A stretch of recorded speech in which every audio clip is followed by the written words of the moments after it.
चलो बच्चों, तो आज का जो टॉपिक है वो आज हम डिस्कस करने जा रहे हैं, एक नया चैप्टर डिस्कस करने जा रहे हैं। अभी तक हमने इंट्रोडक्टरी पार्ट देखा था टैक्स में, जो कैलकुलेशन, बेसिक कैलकुलेशन वो हमने सीखा था।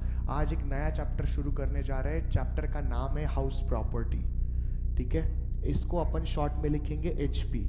ठीक है, अब ये जो नोट्स अपन आगे जाके, मतलब ये क्या करेंगे अपन कि अभी जो भी टॉपिक है उसको डिटेल में कवर करेंगे, और ये रिवीजन लेक्चर होने के बावजूद भी आपको ऐसा लगेगा ही नहीं कि ये रिवीजन लेक्चर है। हम इसका डिटेल 1 बाय 1 पूरा का पूरा एग्जाम ओरिएंटेड नोट्स जो भी है वो अपन बनाएंगे। ठीक है, तो आपके लिए एक सेपरेट नोटबुक लेके बैठ जाओ, क्योंकि हम उसमें एग्जाम ओरिएंटेड जो भी हमारे नोट्स है वो अभी हम बनाने वाले हैं।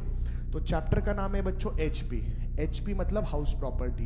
हमने देखा था कि जो सोर्सेस होते हैं, ठीक है, तो सोर्सेस ऑफ इनकम वो अनलिमिटेड होते हैं। अनलिमिटेड मतलब क्या सर?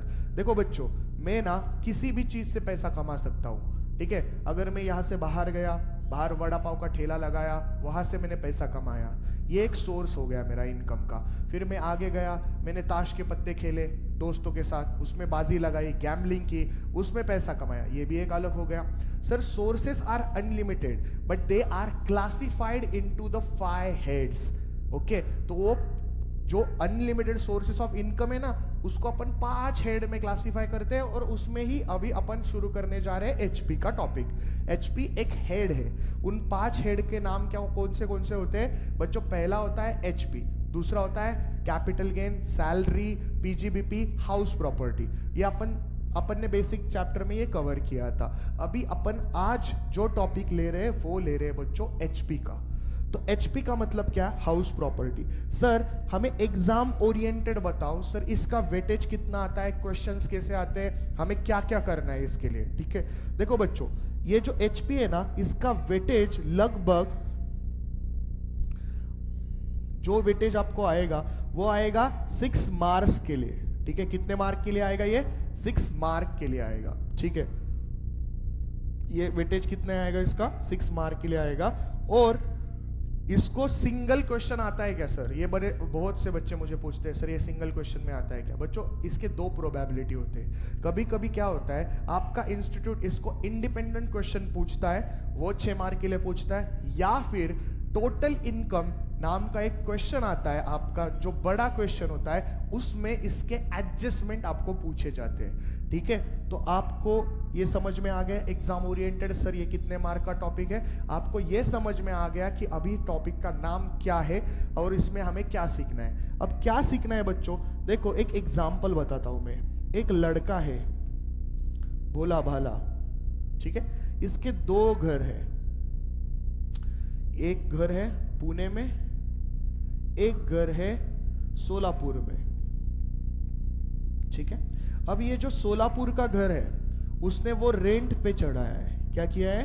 रेंट पे चढ़ाया है। तो उससे जो रेंटल इनकम उसको आता है, उस रेंटल इनकम का इनकम टैक्स में कैसे इंपैक्ट होता है ये हमें देखना है। ठीक है, समझे? अपन को क्या देखना है? अपन को ये देखना है कि ये जो राजू नाम का लड़का है, ठीक है, ये राजू नाम के लड़के के 2 प्रॉपर्टीज है। एक पुणे, सर पुणे के घर का क्या किया उसने? वो रहता है वहां पे बच्चों।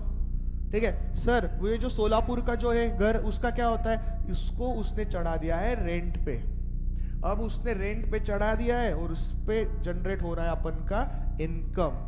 तो उस इनकम पे लगने वाले टैक्स को बोलते हैं इनकम। जो भी है हाउस प्रॉपर्टी पे लगने वाले उस इनकम टैक्स को अपन इस चैप्टर में कवर करने वाले हैं। समझ रहे हो क्या क्या बेसिकली अपन सीखने वाले? और ये जो राजू है इसको अपन बोलेंगे असेसी।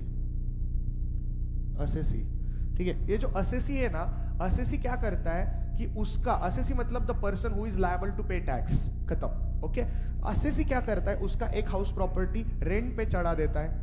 रेंट पे चढ़ाने के बाद जो इनकम आता है वो इनकम टैक्स वाले आते हैं और उस पर टैक्स लगाते हैं। तो वो टैक्स लगाते समय कैसे कैलकुलेशन करते हैं, कैसे इनकम टैक्स उस पर निकलता है, ये हम सीखेंगे इस चैप्टर में। अब दूसरा पॉइंट भी आपका क्लियर हो गया। पहला पॉइंट क्लियर हो गया कि चैप्टर का नाम क्या है सर, वेटेज क्या है, एग्जाम ओरिएंटेड क्वेश्चंस कैसे आते हैं। दूसरा पॉइंट आपका क्लियर हो गया कि इस चैप्टर में कौन सा इनकम की टैक्स लायबिलिटी अपन को कैलकुलेट करनी है। अब यहां से इंपॉर्टेंट डिस्कशन शुरू होगा, जो शुरू होगा कि सर हाउस प्रॉपर्टी के कैलकुलेशन जो है वो कैसे करते हैं, उस पर टैक्स कैसे कैलकुलेट करते हैं। ठीक है, तो अभी मेन डिस्कशन बच्चों, ठीक है, मेन डिस्कशन ये शुरू होने जा रहा है।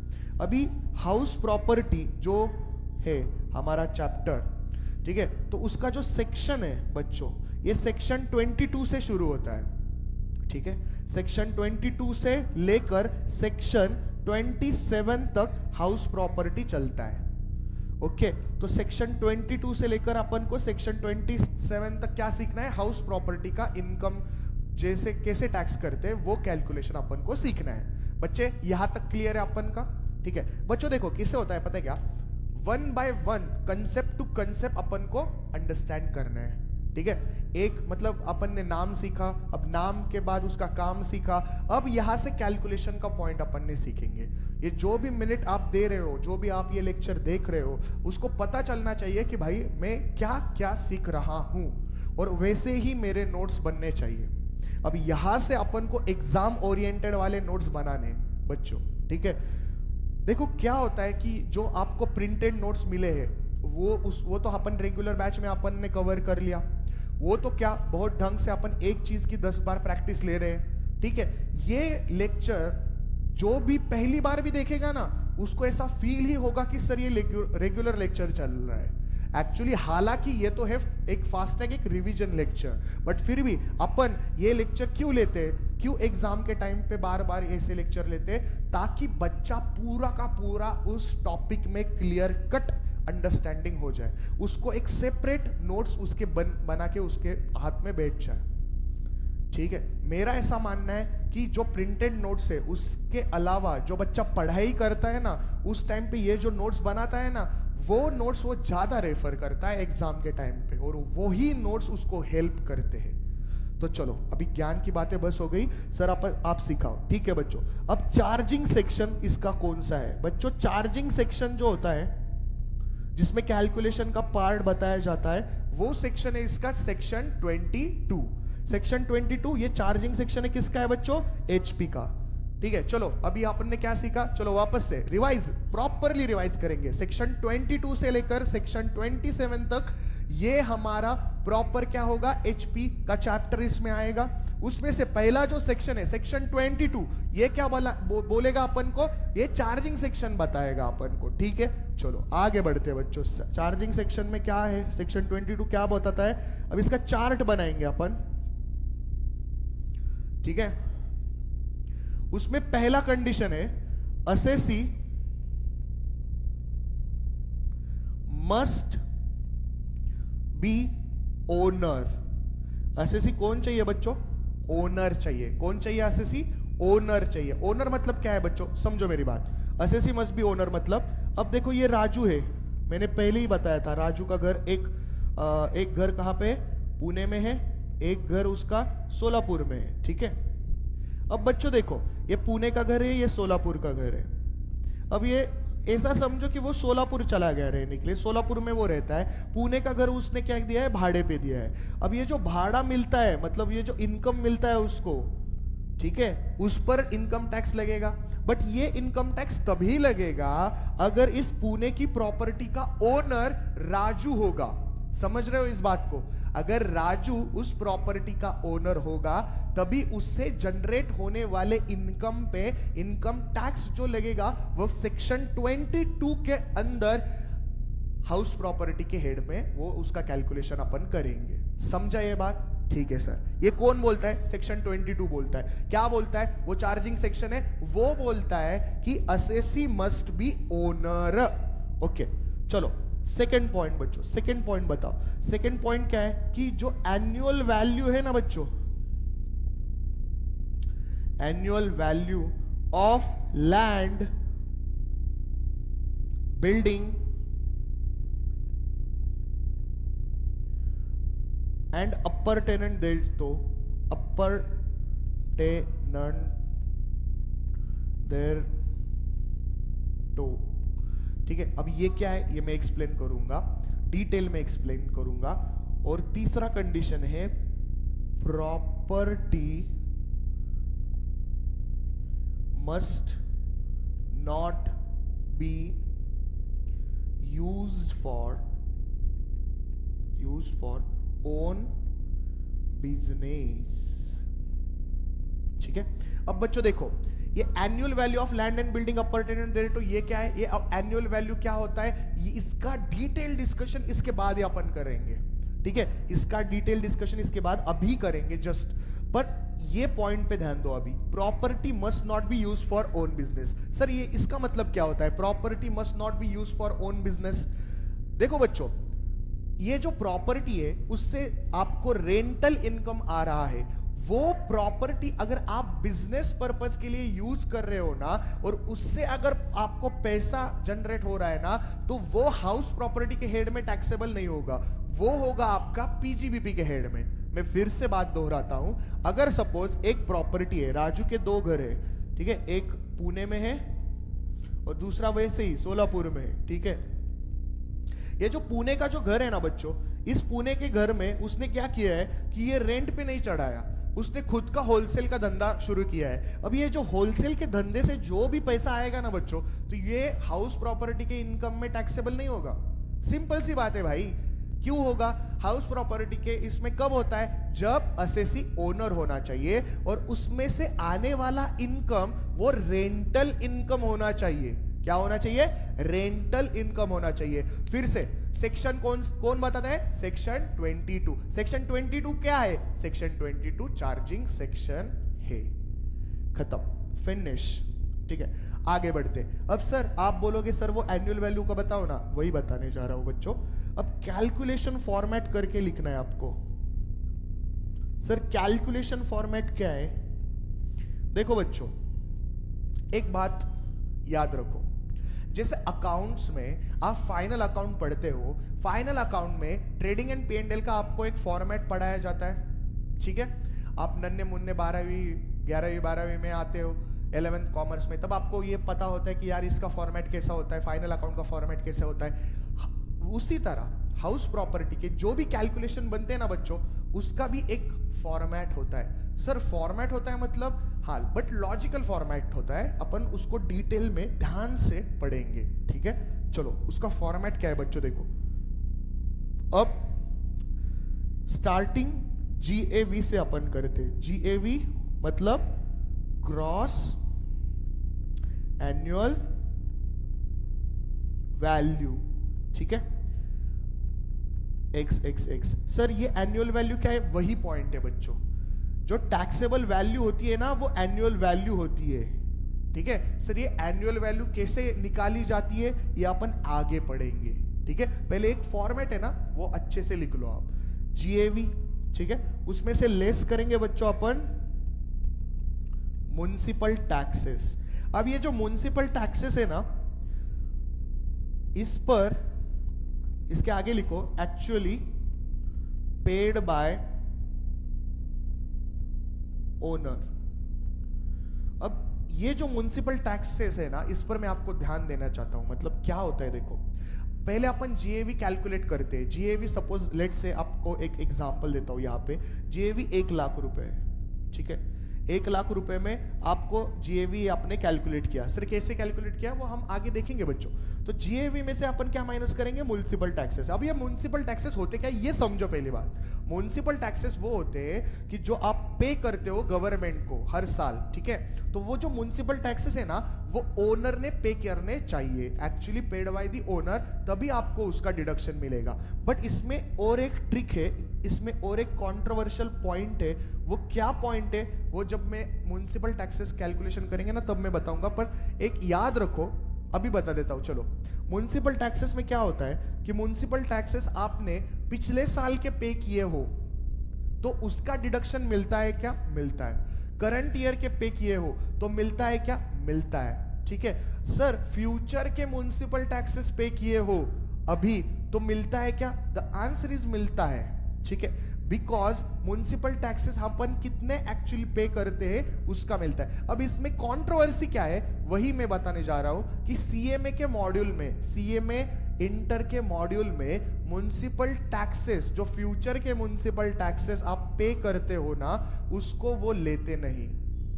ठीक है, वो कौन से लेते हैं? पास्ट के लेते हैं, प्रेजेंट के लेते हैं, फ्यूचर के म्युनिसिपल टैक्सेस पेड करने का वो डिडक्ट नहीं करते हैं। ये सीएमए इंटर के डीटी के बच्चों को मैं बताना चाहता हूं।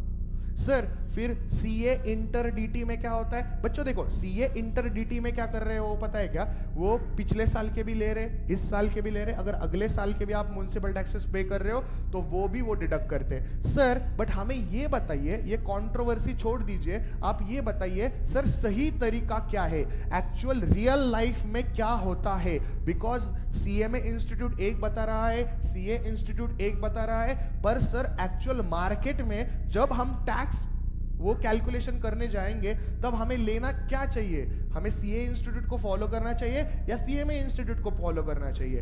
अब मैं आपको प्रैक्टिकलिटी बताता हूं। जब अपन जाते आईटीआर फाइल करने में, तब आईटीआर फाइल करते समय वहां पे total municipal taxes paid, okay, जितने भी आपने पे किए हैं ना, वहां पे उतना ही कॉलम होता है, वहां पे सेग्रीगेशन होता ही नहीं।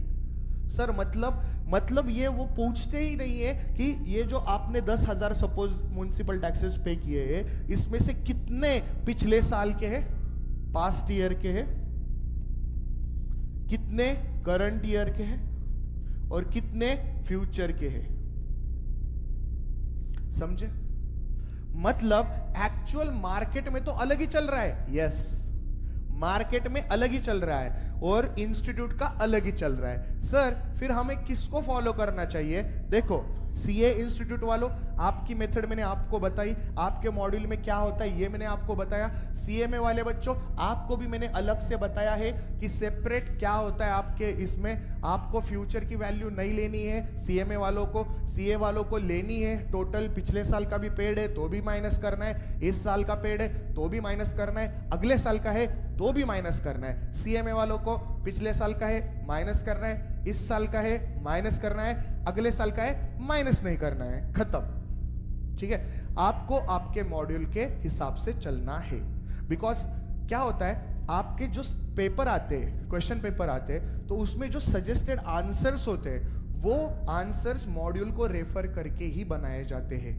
इसलिए आपके मॉड्यूल को जैसे बताया वैसे आपको करना है। ये कंट्रोवर्शियल पार्ट था और मैंने आपको प्रैक्टिकल वर्ल्ड में कैसा होता है वो भी मैंने बताया। अब बच्चों आगे बढ़ते हैं फॉर्मेट की तरफ। जीएवी के बाद बच्चों अपन उसमें से म्युनिसिपल टैक्सेस लेस करते हैं। म्युनिसिपल टैक्सेस जैसे हमने लेस किए एक्चुअली पेड बाय ओनर, उसके बाद एनएवी आता है।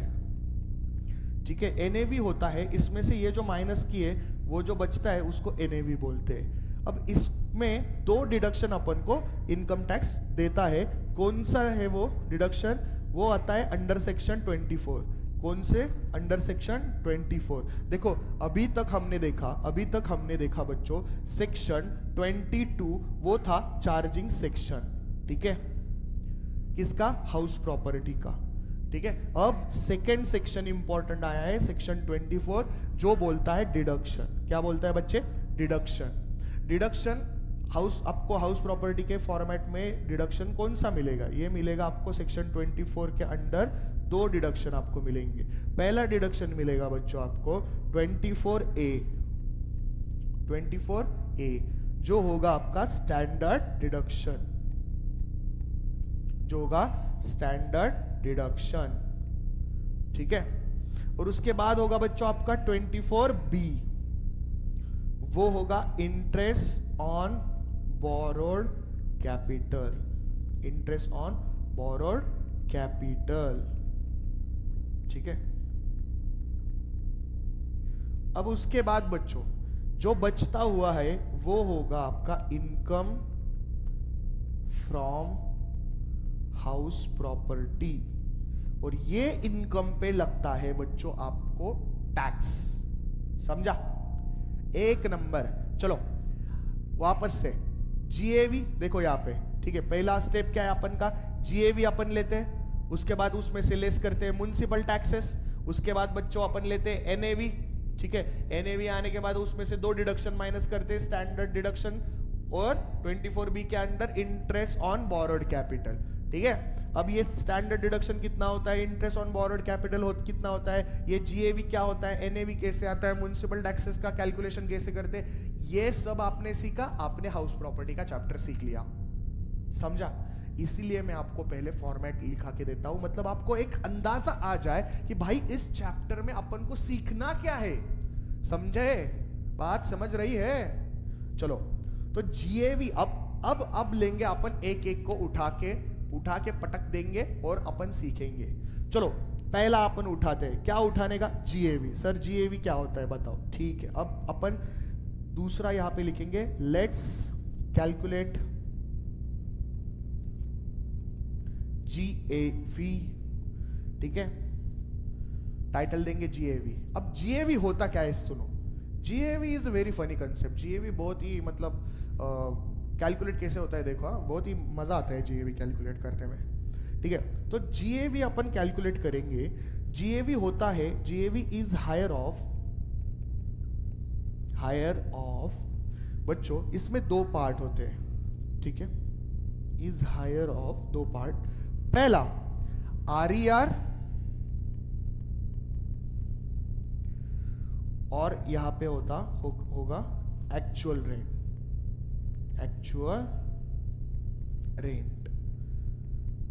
आरईआर और एक्चुअल रेंट, ठीक है। अब ये आरईआर क्या होता है सर, आरईआर जिसको अपन बोलते हैं आरईआर और ईआर, ठीक है। सर आरईआर होता क्या है, आरईआर मतलब बच्चों रीजनेबल एक्सपेक्टेड रेंट। अब रीजनेबल एक्सपेक्टेड रेंट होता क्या है भाई, अब वो भी अपन देखेंगे, वो कैसे कैलकुलेट करते वो भी अपन देखेंगे। ये जो रीजनेबल एक्सपेक्टेड रेंट है ना, वो कैलकुलेट होता है 2 तरीके से।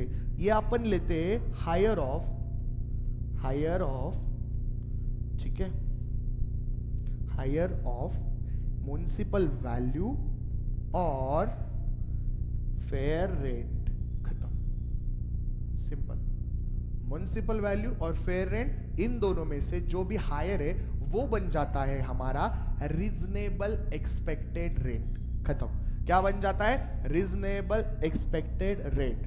आरईआर कैसे कैलकुलेट करते हैं बच्चों, म्युनिसिपल वैल्यू और फेयर रेंट, इसमें से जो भी हायर है वो बन जाता है अपन का रीजनेबल एक्सपेक्टेड रेंट, ठीक है, खत्म।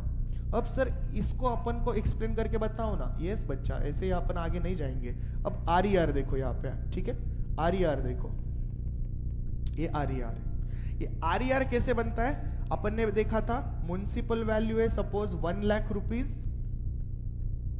ठीक है, और आपका फेयर रेंट, एफआर मतलब क्या है, फेयर रेंट है आपका सपोज 50,000 रुपीज।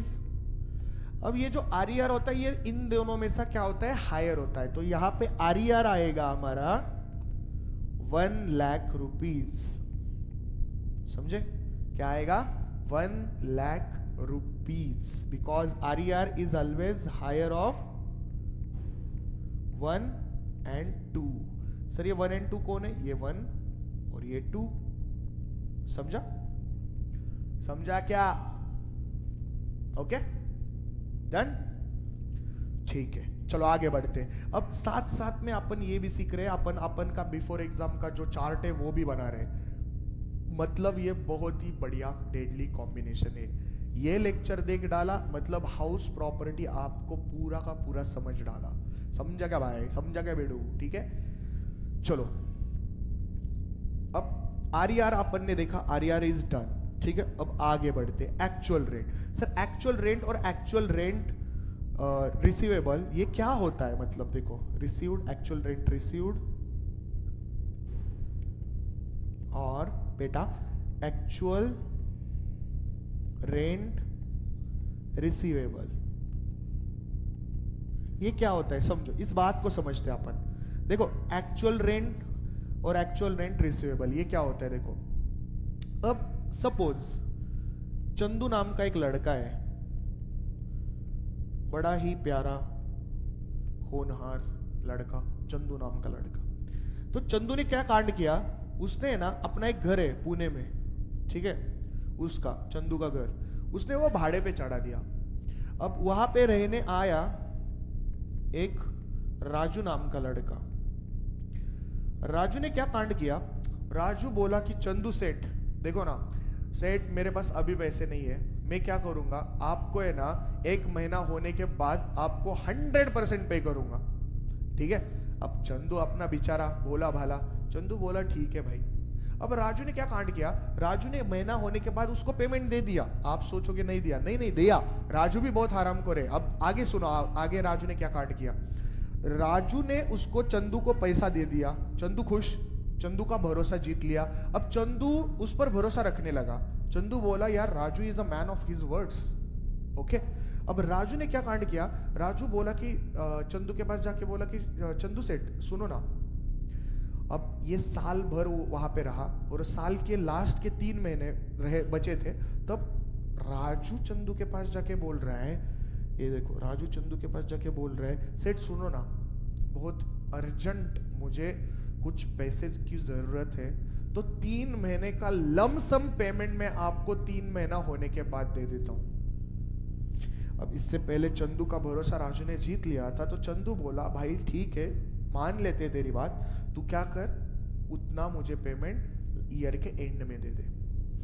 अब राजू का महीने का भाड़ा था 10,000 रुपए। लास्ट के सपोज 2 महीने पकड़ लो, 2 महीने के भी अगर उसने वो डुबा के भाग गया राजू, तो भी 20,000 रुपए का भाड़े का नुकसान हो गया। 10,000 महीने का मंथली वो रेंट पे करता था राजू, तो साल का 1,20,000 रुपए वो कर रहा था, समझे। अब 1,20,000 इनकम टैक्स वाले बोल रहे 1,20,000 पे टैक्स दो, ये आपको सही लगता है क्या? नहीं। क्यों सही नहीं लगता? क्योंकि उसको एक्चुअली 1,20,000 मिला ही नहीं। उसको कितना मिला है? उसको 1,20,000 नहीं मिला, उसको 20,000 कम मिला है, मतलब 1,00,000 रुपए मिला है ना, खत्म। तो ये ही होता है एक्चुअल रेंट का कैलकुलेशन, एक्चुअल रेंट रिसीव्ड और एक्चुअल रेंट रिसीवेबल का कैलकुलेशन। इसका फॉर्मेट होता है बच्चों। अब ये फॉर्मेट अपन को लिख के लेना है। फॉर्मेट क्या होता है बच्चों? देखो, actual rent for let out period, actual rent for let out period होगा आपका, सपोज एक actual rent for let out period. Let out period मतलब बच्चों जितने दिन के लिए उन्होंने भाड़े पे चढ़ाया था घर, ठीक है, तो उसका जो भी एक्चुअल रेंट है अपन वो लेंगे, और जो भी अनरियलाइज्ड है, जैसे अभी हुआ था राजू और चंदू के केस में, तो वो लेस करेंगे, ठीक है, लेस अनरियलाइज्ड रेंट। अब बच्चों ये जो अनरियलाइज्ड रेंट है ना, इसको नीचे आपके मॉड्यूल में दिया है, सब्जेक्ट टू कंडीशन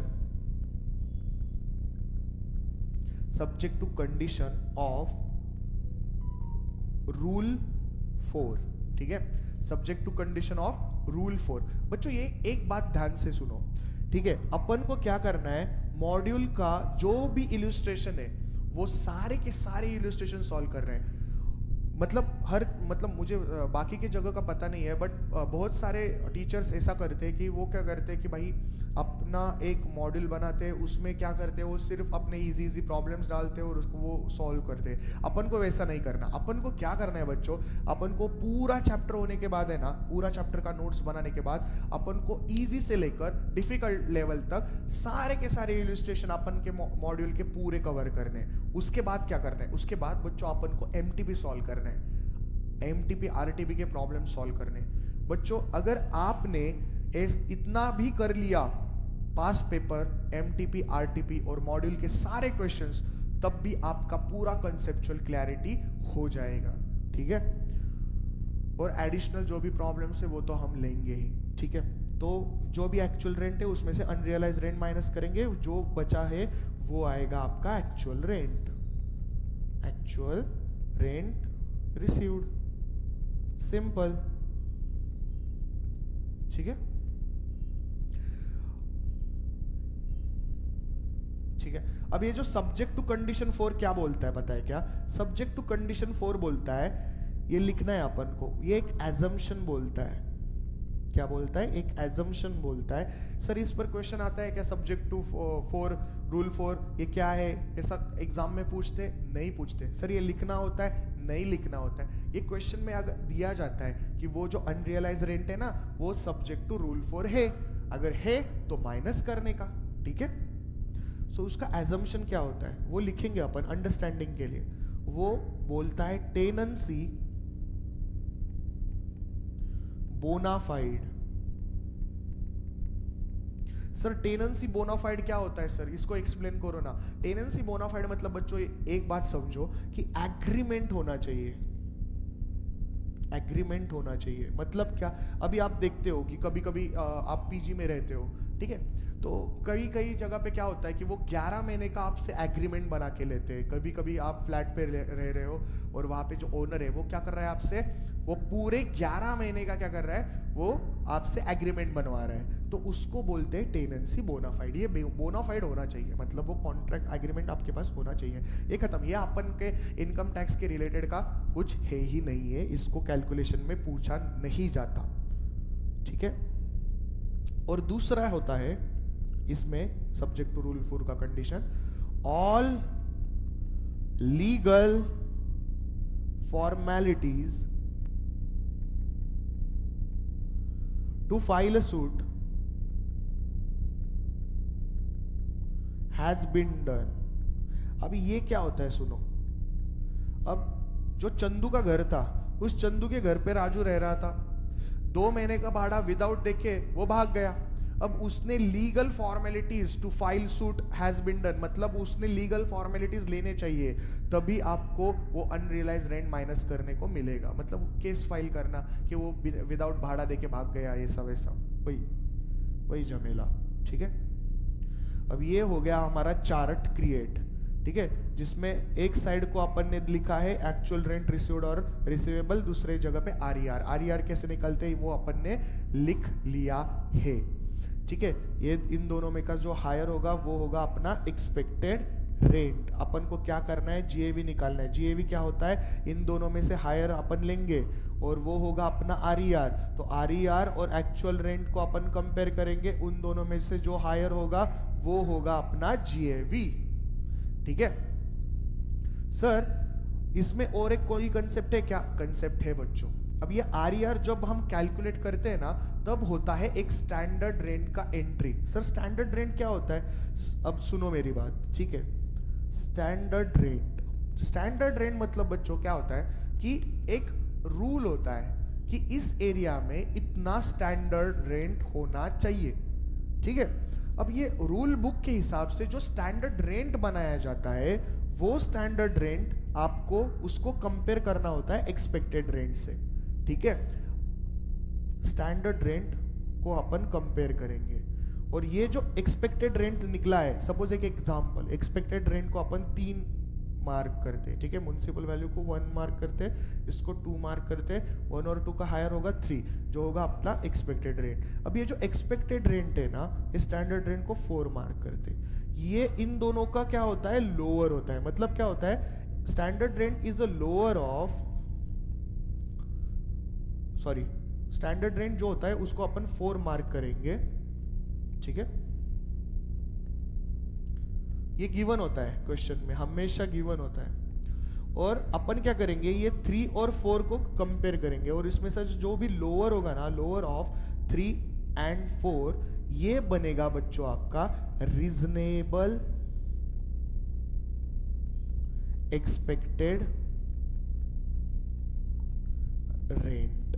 सर ये क्या है, जरा अच्छे से समझाओ ना, अपन को और क्लियरिटी दो ना, ठीक है। चलो अपन एक एग्जांपल लेते हैं। म्युनिसिपल वैल्यू 1 लाख है, ठीक है।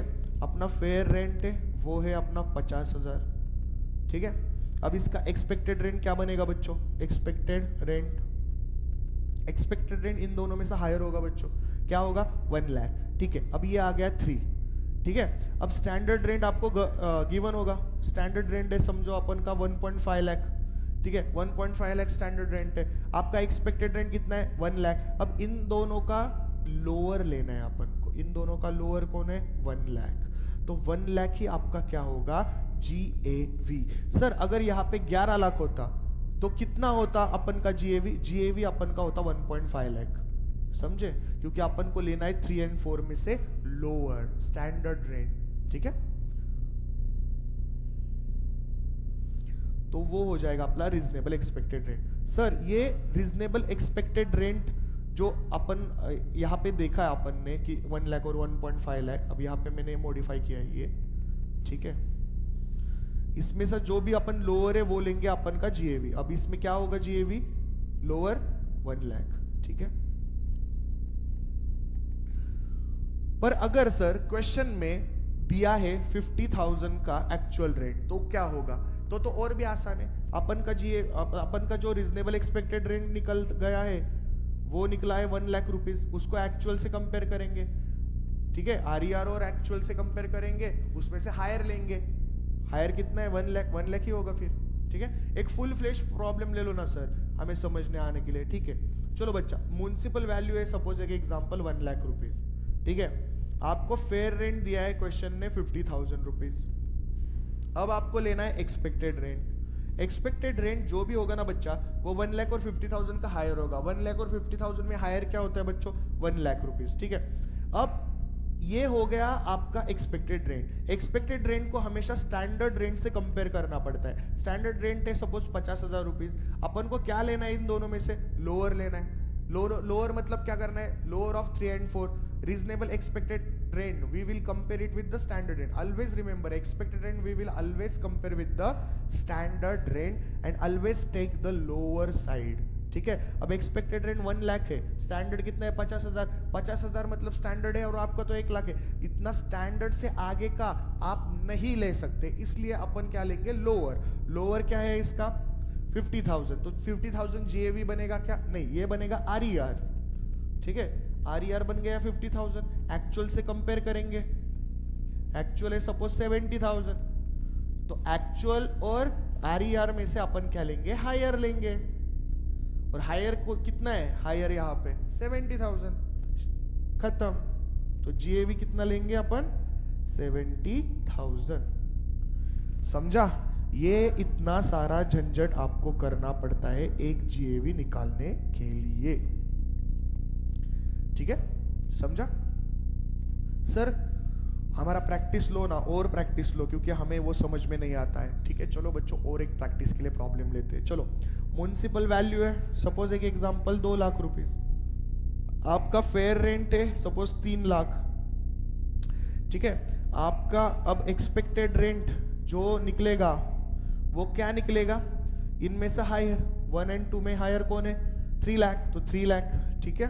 अब 3 लाख है, एक्सपेक्टेड रेंट को अपन को कंपेयर करना है स्टैंडर्ड रेंट से। स्टैंडर्ड रेंट 2 लाख है और ये जो 3 लाख है एक्सपेक्टेड रेंट, इसको अपन 3 कंसिडर करेंगे और स्टैंडर्ड रेंट को 4 कंसिडर करेंगे। 3 और 4 में से लोअर लेना है, मतलब 3 लाख और 2 लाख में से लोअर कौन है? लोअर है 2 लाख। तो 2 लाख बनेगा अपना RER, रीजनेबल एक्सपेक्टेड रेंट बनेगा अपना 2 लाख। बट इसको अपन को कंपेयर करना है किससे? एक्चुअल रेंट से। Actual rent received, actual rent है सपोज 5 लाख, तो आप क्या करेंगे? अपन जो है इसका हायर लेंगे, ठीक है, हायर। तो ये होगा आपका GAV कितना? 5 लाख रुपीज, ठीक है। देखो पहले अपन ने क्या किया? म्युनिसिपल वैल्यू और फेयर रेंट, उसमें से हायर ये बन गया अपना एक्सपेक्टेड रेंट, और फिर एक्सपेक्टेड रेंट और स्टैंडर्ड रेंट, इनमें से क्या किया अपन ने? लिया लोअर। ये क्या बन गया अपना? Reasonable expected rent. Reasonable expected rent को अपन ने कंपेयर किया एक्चुअल रेंट से, इन दोनों में से ले लिया हायर, और वो बन गया अपना GAV। समझा? समझा क्या? ओके, चलो आगे बढ़ते हैं अब, ठीक है, ठीक है। अब दूसरा क्या था सर हमारे फॉर्मेट में? हमारा फॉर्मेट याद है क्या आपको? GAV के बाद अब आपने निकाला GAV, GAV के बाद होता है लेस म्युनिसिपल टैक्सेस। अब हम डिस्कस करेंगे municipal taxes 1 by 1, each and every topic अपन उस फॉर्मेट का डिस्कस करेंगे और वो अपन सॉल्व करेंगे, ठीक है। चलो अब म्युनिसिपल टैक्सेस, अब यहाँ पे म्युनिसिपल टैक्सेस के लिए अपन को लिखना है म्युनिसिपल टैक्सेस। अब अब ये कंसेप्ट अपन को समझनी है बच्चों म्युनिसिपल टैक्सेस की। पहली उसमें पहला कंडीशन हमेशा लिख लो, पेड बाय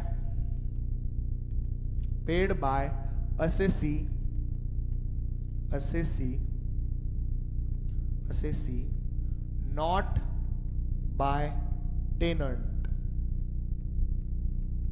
सर इसका मतलब क्या, अब बताता हूं मैं। राजू ने अपना एक घर पुणे का वो चढ़ा दिया उसने रेंट पे, ठीक है, उसने वो हाउस क्या किया, रेंट पे चढ़ा दिया। अब उसको आ रहा है रेंट महीने का 10,000 रुपए, ठीक है। अब क्या हो गया, उसका साल का रेंट जमा हो गया उसके पास 1,20,000 रुपए, ठीक है। अब क्या हो गया कि म्युनिसिपल टैक्सेस का नोटिस आ गया राजू को, ठीक है। राजू को म्युनिसिपल टैक्सेस भरना है, कितना भरना है सर, 5,000 रुपीज। तो 5,000 रुपए वो भरना चाहता है, बट उसने क्या किया, वहां पे जो टेनेंट है, टेनेंट मतलब भाडेकरू बनता टेनेंटला, ठीक है। तो उसने क्या किया, टेनेंट को बोला, ए टेनेंट इधर आ जा, तू ये 5,000 रुपए भर दे, क्योंकि तू रहता है इस पर, ठीक है, घर तेरा है, ऐसा उसने बोला राजू ने। बट घर टेनेंट का है क्या, नहीं, घर एक्चुअल में ओनर कौन है भाई, राजू है। तो राजू ने क्या कांड किया, 5,000 रुपए उससे भरवा दिए, और फिर इनकम टैक्स के टाइम पे उसने 5,000 रुपए का डिडक्शन लेना समझा। क्या वो ले सकता है, नहीं ले सकता। क्यों नहीं ले सकता, क्योंकि 5,000 असेसी ने भरने चाहिए। असेसी कौन है, यहां पे राजू है। असेसी मतलब कौन, जिसका अपन टैक्स कैलकुलेट कर रहे हैं। और उसने 5,000 रुपए भरे क्या इनकम टैक्स वाले को, नहीं भरे। उसने क्या किया, टेनेंट को भरने को बोला। अब टेनेंट को भरने को बोला तो फिर ये चलेगा क्या, नहीं चलेगा, क्योंकि कंडीशन क्या बोलती है, कंडीशन ये बोलती है कि असेसी ने पे करना चाहिए municipal tax, as simple as that, खत्म। दूसरा पॉइंट बच्चों समझो, दूसरा पॉइंट लिखना है अपन को, पेड ड्यूरिंग द ईयर। अब ये बहुत ही इंटरेस्टिंग कंसेप्ट है, ठीक है। इस कंसेप्ट पे हो गई है कंट्रोवर्सी एक दो इंस्टीट्यूट में, एक अपनी सीएमए की इंस्टीट्यूट, दूसरी अपनी सीए की इंस्टीट्यूट, दोनों मिलके झगड़ा कर रहे हैं। क्यों कर रहे हैं सर, क्योंकि दोनों में एडजस्टमेंट ये अलग अलग है, मतलब उसके मॉड्यूल में अलग अलग प्रकार के वो ट्रीट करते हैं इस एडजस्टमेंट, और प्रैक्टिकल लाइफ में तो अलग ही चल रहा है, समझ रहे हो। मतलब एक सीए की इंस्टीट्यूट अलग, सीएमए की इंस्टीट्यूट अलग, और प्रैक्टिकल लाइफ में अलग लफड़ा। मैंने वो आपको बताया है अभी 5-10 मिनट पहले, कि मैंने क्या बताया था आपको, कि वो लिखना है अपन को, paid for previous year in current year. पिछले साल का इस साल अगर आपने पैसा पे किया है म्युनिसिपल टैक्सेस का, बोल रहा हूं मैं, पिछले साल के म्युनिसिपल टैक्सेस इस साल आपने पे किए हैं, क्या आपको डिडक्शन अलाउड होगा? जी हां, क्यों नहीं? जी बिल्कुल, 100% मिलेगा, ठीक है। आपने पे किया है for current year in current year, क्या आपको उसका डिडक्शन मिलेगा? जी हां, क्यों नहीं? बिल्कुल। आपने पे किया है, अब आपके पास बहुत पैसे, आप बोल रहे हो मेरे पास बहुत पैसा है, मैं अगले साल का भी पे करूंगा, next year in current year, क्या आपको मिलेगा इसका डिडक्शन? अब यहां पे है कंट्रोवर्सी। सीए के मॉड्यूल के हिसाब से, मतलब आईसीएआई के हिसाब से अलाउड, मतलब मिलेगा। अगर आप सीए में पढ़ रहे हो तो नहीं मिलेगा, पढ़ रहे हो तो नहीं मिलेगा, नहीं। सीएमए के मॉड्यूल में लिखा है वो अगले साल का आपको उसका डिडक्शन नहीं मिलेगा। समझा ये बात? But sir in real life ये भी लिखना है अपन को, क्योंकि अपन आगे जाके रियल लाइफ को फेस करेंगे ना, क्लाइंट के साथ डील करेंगे ना, तो वो इंपॉर्टेंट है। ये एग्जाम के लिए नहीं लिख रहे अपन, ये अपने रियल लाइफ एक्सपीरियंस के लिए लिख रहे हैं। तो वहां पे लिखो in real life, while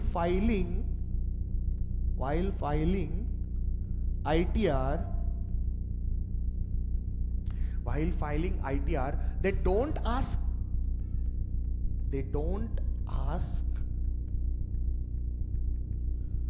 classification।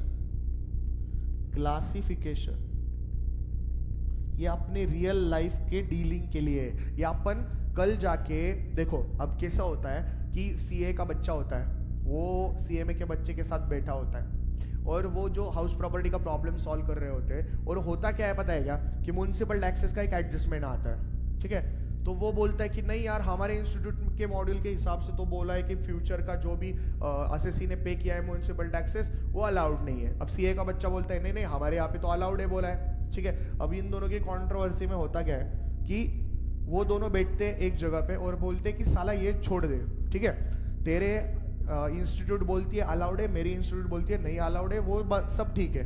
अगर भाई अपन को क्लाइंट ने पूछा कि भाई एक्चुअल रियल लाइफ में क्या अलाउड है और क्या नॉट अलाउड है, तो वो अपन को पता होना चाहिए। तो उसका जवाब है कि रियल लाइफ में आईटीआर फाइल करते समय वो क्लासिफिकेशन ही नहीं पूछते, वो बोलते जितना पे किया है उतना। उनका बोलना होता है जितना पे किया है उतना, वो बोलते ही नहीं पिछले साल का कितना, इस साल का कितना, अगले साल का कितना। समझे?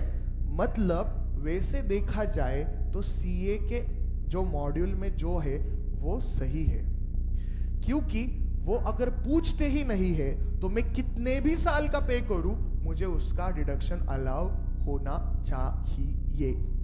बात समझ में आ गई तो ठोको लाइक, ठीक है। अब आगे का पार्ट लिखना है बच्चों, इसके आगे ये बच्चे बहुत इसमें मिस्टेक करते हैं। दूसरा पार्ट है बच्चों benefit of water tax, benefit of water tax and sewerage tax. Sewerage, sir what does mean by sewerage? सांडपानी। सर हे काय सांडपानी काय? तो बच्चों समझो, सांडपानी मतलब क्या होता है पता है क्या? जो कचरा बिचरा होता है ना, जो अपन आउट में छोड़ते हैं, मतलब जो पानी, गंदा पानी, तो उसका जो भी कचरा बिचरा वो जो आता है, वो लेके जाने वाला, वो रिपेयर करने वाला, वो जो मतलब गाड़ी वाला आया घर से कचरा निकाल, गाड़ी वाला आया घर से कचरा निकाल, ये जो गाना बजते बजते आपके घर के सामने जो कचरे की गाड़ी जाती है ना बच्चों, वो उसको बोलते हैं सेवरेज टैक्स। सर ये अलाउड होता है क्या? अलाउड होता है। अब देखो कैसा ट्विस्ट है यहाँ पे बच्चों। जीएवी दिया है आपको 1 लाख रुपीज, अब आपको म्युनिसिपल टैक्सेस माइनस करना है, सर ने बताया है, बट एग्जाम में वो बोलेंगे sewerage tax ₹20,000 paid by assessee. अब बच्चा बोलेगा अरे भेंडी, हमें तो म्युनिसिपल टैक्स बोला था रे, यह सेवरेज टैक्स कहां से आ गया? तो वो नहीं माइनस करेगा और वो वहां पे ही गलती करेगा, समझे? तो म्युनिसिपल टैक्स के साथ साथ आपको सेवरेज टैक्स भी वो अलाउड है। समझा क्या मैं क्या बोल रहा हूं? समझा क्या? ओके चलो, तो सेवरेज टैक्स भी अलाउड है, ठीक है। चलो अब यहां पे देखते हैं सेवरेज टैक्स क्या होगा बच्चे? अलाउड है। अब सर बट ये जो अपन का जो सेवरेज टैक्स या फिर म्युनिसिपल टैक्सेस है, उसमें कौन से टैक्सेस आते हैं? अब देखो महाराष्ट्र के हिसाब से, महाराष्ट्र, ये रियल लाइफ के लिए मैं बता रहा हूं, ठीक है। और ये अपन को एग्जाम में भी ये यूजफुल होगा। कैसे यूजफुल होगा मैं बताता हूं। महाराष्ट्र, उसको बोलते महाराष्ट्र घरपट्टी, घरपट्टी बोलते उसको। अब आप बोलोगे सर हिंदी में बताओ ना, घरपट्टी को क्या बोलते हैं? भाई घरपट्टी मत को म्युनिसिपल टैक्सेस बोलते हैं, खत्म। हिंदी नहीं उसका मुझे पता, घर पट्टी अपन बोलते हैं, ठीक है। सो घर पट्टी में क्या क्या आता है? म्युनिसिपल टैक्सेस, वाटर टैक्सेस, और फिर क्या आता है अपना सेवरेज टैक्स, कचरे का। तो ये होता है अपना घर पट्टी में, ठीक है, समझा?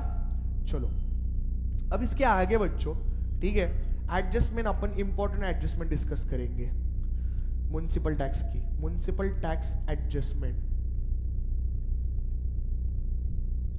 ठीक है, municipal tax adjustment important, mark करो, ये एग्जाम के पॉइंट ऑफ व्यू से बहुत इंपॉर्टेंट है। मतलब आप देख रहे हो क्या बच्चों कि अपन एक एक पार्ट को कितना डिटेल में सीख रहे हैं। मतलब रियल लाइफ का क्या है, हमें क्या करना है, होता कैसे है, कौन से एडजस्टमेंट पूछे जा सकते हैं, उस एडजस्टमेंट के नोट्स भी कैसे हो सकते हैं, ये सब आपको रेडीमेड मिल रहा है, ठीक है। ये आपको बनाना होता है, और ये जिसका बनता है ना, जिसका ये लेक्चर आप देखोगे ना, ऐसा हाउस प्रॉपर्टी, पीजीबीपी, सैलरी, ये सब ऐसे नोट्स बनाओगे ना, मैं कसम से कहता हूं इसका मतलब ऑप्शन दूसरा कुछ आपको मार्केट में बेस्ट मिल ही नहीं सकता। क्यों पता है क्या? क्योंकि ये आपने खुद ने एक एक पॉइंट को प्रॉपर ऑपरेशन करके उसका बनाया है नोट्स, ठीक है। तो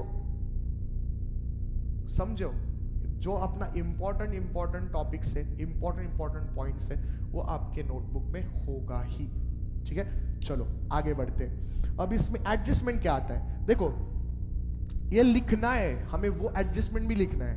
क्या आती है एडजस्टमेंट? समटाइम्स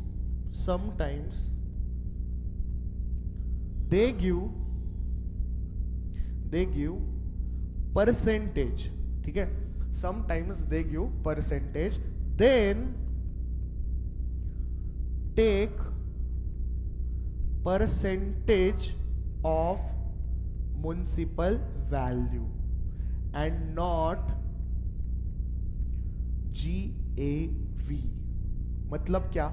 अब वो क्या बोलते हैं पता है क्या? वो बोलते हैं कि 5% म्युनिसिपल वैल्यू टैक्स है, तो 5% वो बोलते हैं म्युनिसिपल वैल्यू का टैक्स, मतलब वो बोलते हैं सिर्फ म्युनिसिपल टैक्सेस है ना, वो अब यहाँ पे ऐसा समझो कि उन्होंने बताया कि म्युनिसिपल टैक्सेस कितने हैं, 5%, कितने हैं, 5% म्युनिसिपल टैक्सेस। तो वो ऐसा बोलेंगे, ट्रिक करेंगे आपको। आप क्या करोगे, जीएवी का 5% लोगे, जीएवी होगा वहां पे खड़ा, जीएवी 1 लाख, आप 1 लाख का 5% लोगे, और यहां पे होती है मिस्टेक। सर कैसे, यहां पे कैसे मिस्टेक होती है? बच्चों देखो ना, आपको क्या लगेगा, 5% बोला है तो आप लोगे जीएवी का 1 लाख का 5%, which is wrong. Municipal value का परसेंट अगर दिया है तो वो म्युनिसिपल वैल्यू का ही लेना है परसेंट, समझे? अब मतलब क्या सर? अब देखो यहां पे ऊपर म्युनिसिपल वैल्यू उन्होंने गिवन दिया होगा 50,000 रुपए या something, what ever it is, ठीक है, तो उसका 5% लेना है भाई आपको, समझे? 1 लाख का 5% नहीं लेना, इसका 5% लेना है, तो 50,000 का 5% 2,500, तो वो लेना है अपन को। बात को समझ रहे हो क्या? तो sometimes they give percentage, then take a percentage of municipal value, not a GAV, समझे? ये बात आप ध्यान में रखो, इस पर आईसीएआई पूछता है एडजस्टमेंट। अब आगे बढ़ते हैं। सर म्युनिसिपल टैक्सेस हमने पे किए हैं आउटसाइड इंडिया। बच्चों के डाउट, और ये डाउट का ही एडजस्टमेंट, ठीक है। म्युनिसिपल टैक्सेस पेड किए आउटसाइड इंडिया, क्या वो अलाउड है? अलाउड है, अलाउड है, ठीक है। Municipal taxes paid outside India allowed है, अलाउड है। इसके रिगार्डिंग एक फेमस केस लॉ था, वो केस लॉ भी आपको लिखना है, सीआईटी वर्सेस वेणुगोपाल,